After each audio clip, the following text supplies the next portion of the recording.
Hello there, sword friends. Today I'm going to tell you about the Ronin Katana RK Series number 13 sword. This sword was sent to me from Ronin Katana for the purposes of review. I did not pay any money for it, so if you think that makes me biased, that's at least the first thing you're hearing in this video. Second, it's a scratch and dent sword, so hopefully if you buy one, it's going to be prettier than the one in this video.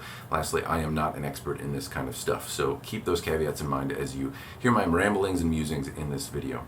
One additional important note is that I made a 50-minute video about this particular sword, and if you want anything in this video in greater detail, chances are it'll be there, and I'll include it in the description down below.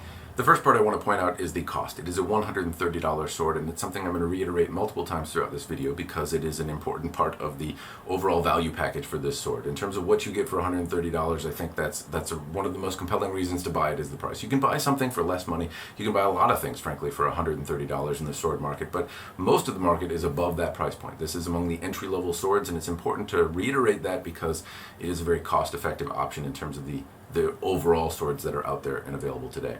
Now, that said, if you are going to make a drinking game about any of my videos, do not make it on this one when I say $130 sword, because you will be blitzed by the end of this 5-minute video, or at least I'm intending to make it 5 minutes, and you will certainly be off your rocker if you watch the 50-minute video, because I say it ad nauseum. In editing it, I was making myself sick hearing it, but it does bear reiterating. It's a $130 product.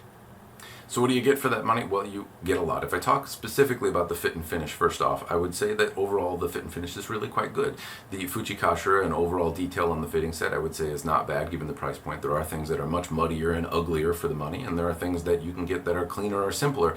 But to try and give you something mildly embellished, mildly decorative, and to give you this level of detail, I think is acceptable or beyond my expectations for the money. More importantly, though, I would say is the fit of the sword. The ito was reasonably tight. The transitions were good. The ito could obviously be tighter, but it was cotton and it didn't loosen up on me until the end, and only then did the kashira come loose a little bit in a way that I would say you could probably fix. So overall, I would say it was a comfortable sword. All the transitions lined up. The shirodome on one end did bite into my hand just a little bit, but it got a little easier. I didn't end up having to file it down. I was expecting to have to do that, and I didn't.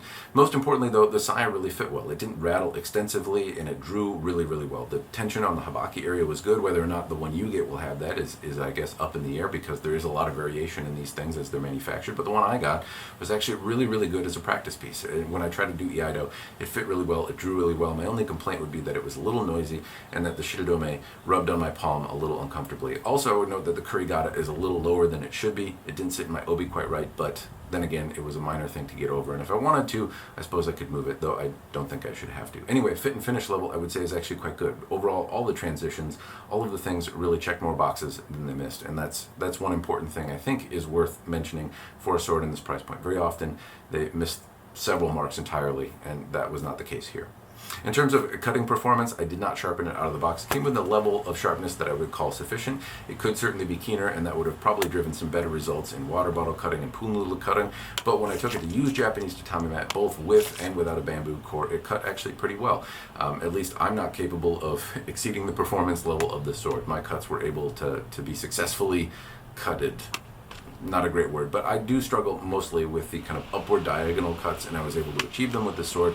The level of sharpness didn't throw the mat off. I didn't miss. It's a little shorter than I'm used to, and basically, if I was able to do it, I'm sure that you would likely be able to do it too. I'm not a very apt or astute cutter. I'm working on it, but the point is, I would say it did a pretty good job in terms of the cutting you would expect it to do. When I took it to hardened logs or more abusive subjects or more abusive targets, it actually held up pretty well. I cut some wood with it, which is not something you would want to use a sword for. It is not an axe, it is a sword. And it didn't bend relatively easily. It took some really bad strikes, and even only then did it take a slight bend when cutting hardened wood. Or not hardened wood, but hardwood, if you will, treated lumber from a decking project a while ago. And I would say that should have bent the sword. It did not, and when it did eventually bend the sword, it was only slight, and I was able to correct it relatively easily. Once I brought it to harder targets, obviously that's when the edge started to degrade, and I would say it did so gradually. I was obviously cutting some very abusive targets, starting with aluminum cans, and then going to more can-like objects, like a laptop, and then eventually I took it to sword-on-sword contact. And over this course, I'm expecting the edge to degrade, and it did, but it actually held up, I would say, pretty well. I did a lot of sword-on-sword contact, and it held up. It didn't break at any point when I was doing direct sword-on-sword contact or kind of some glancing or deflecting blows. It held up pretty well through that process.